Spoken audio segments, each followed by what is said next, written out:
Hello beautiful booktubers, I'm Vicky Bookworm and I'm here today to do my July favourites. I've been joined by my little friend Trevor, and we'll see once I let go of the front of me. There you go, there's Trevor. You're a little cutie, aren't you? I'll turn you around a little bit. Okay, you can go back on me. There you go. Okay, so I'm here today to do my July favourites. I've made a few of these now, so if you've watched my previous ones, you'll know I'll go through things like TV, films, podcasts, YouTube channels, books, and music if I've listened to anything new. So, first is TV, and are you licking me? First is TV, and I've been watching the TV show Vikings. I've just finished watching season 4 part 2, and it is so good. If for those that don't know, I mean the title says it all. It's set in the time when Vikings roamed the land, and it follows this group of Vikings and their king Ragnar Lothbrok and their then queen Lagertha, and it follows their lives throughout the seasons. By the time we get to season 4, we're well established, they've been conquering lands, there's lots of revenge happening. The way they treat women is pretty shitty in some ways. Obviously it's the olden days, they weren't too keen on it, but also there's some really good ways in the way they treat women, especially the Vikings. They have, I think they're called sword maidens, and they go into battle and they help conquer places as well. There's lots of female main characters, like I said before, especially Lagertha. She is just an absolute warrior. She's fantastic. She does everything that the men can. She refuses to take second place in life. She's just fucking awesome. So yes, Vikings. If you haven't watched it, it is quite gruesome. It is quite gory. Gory and gruesome are the same things, I know that. But if you like that sort of thing, the outfits, the hairstyles alone are absolutely fucking amazing. They have lots of braided things, and even the men have fantastic hairstyles. So next is my favourite film. I haven't been to the cinema again, I've only seen old films. So I watched, do you want to go down? Let's go down. Do you want to go down? The film I'm talking about is Roadhouse. It's from the 80s and it stars Patrick Swayze. I can't remember the name of it, but he's a special kind of bouncer in the back end of nowhere in America. And he controls situations when they get out of hand. He's renowned for being the best that there is, and everybody wants to employ him. And this dude from this really rough bar poaches him away from where he's working and gets him to come in and whip the staff into shape and get rid of all the troublemakers. It's just a really good film. It is so cheesy, like ridiculously cheesy.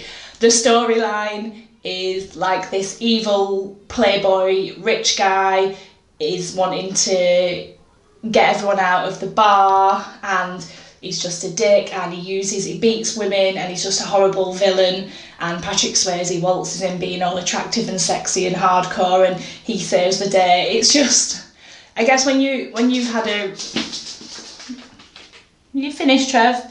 When you've had a shit week and you want something a bit mindless, Roadhouse is definitely the way for it. I'll put a picture of Patrick Swayze here because his hair is a thing to behold in this film, as are his trousers, which I think come up to about here. It's pretty funny. Next is my favourite podcast from July, and that is a podcast called By the Book.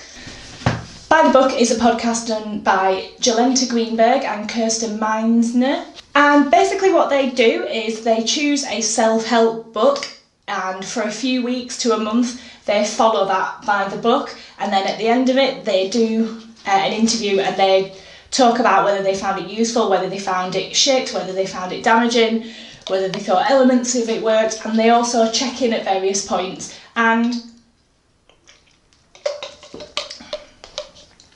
And it's really funny. They've done some really good ones. They've also done some that were a bit scary. They did one that was about how to be thin like a French woman or something, and one of them ended up regressing into bad eating disordered... Trevor, what are you doing? Into bad eating disordered habits, so they had a discussion around that. But it's not all as heavy as that. Most of them are really light and really funny. and I just can't stop listening to them. They're just absolutely brilliant. So I will link that down below if you want to give that a listen. So the next thing I'm going to talk about is my favourite YouTube channel of July, and that is the Indie Project. This is a channel run by Theo and B, I think it is, and they are travelling around the world in their van, documenting it as they go, but also interviewing people that don't live a traditional mortgaged house, bricks and mortar lifestyle. Their videos are really well produced and absolutely interesting. I think they've been travelling for quite a few years now, and they even take their cat with them, so it's really good to see their updates. Stop it! That's one of my ferrets itching. What is it saying? Yeah, they also, like I said, they interview people that live in vans, live in tiny homes, travel, anything a bit out of the norm, they interview them, and it's just done in a really accessible, interesting way. My favourite book from July, which I haven't done my wrap-up for yet, but I will, is Rebecca by Daphne du Maurier. I know I'm totally late to the party on this one, but fucking hell, what a book!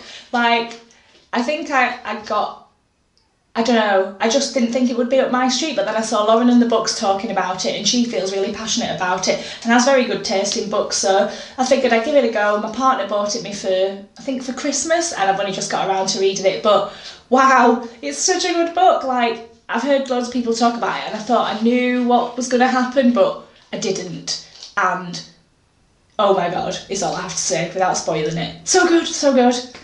Next up is favourite music, and I've been listening to fuck tons of Run the Jewels. They're a hip-hop supergroup made of various members from various other amazing hip-hop acts, and their music is just phenomenal. There's something about the rhythm to the Run the Jewels songs that just make them so wonderful to listen to that I just can't stop listening to. They are available on Spotify, and I think you can download their music for free. They're actually playing in Leeds pretty soon, and I've got tickets to go and see them, so I'm super excited about that. Okay, so that is it for my July favourites. If you've listened, read, watched, heard any of these, please let me know down in the comments. If you've got any suggestions on things for me to do any of those things to, based on those choices, please let me know. And I will be back in a few days with another video. So if you like this, please give me a thumbs up and please subscribe. Big hugs. Bye!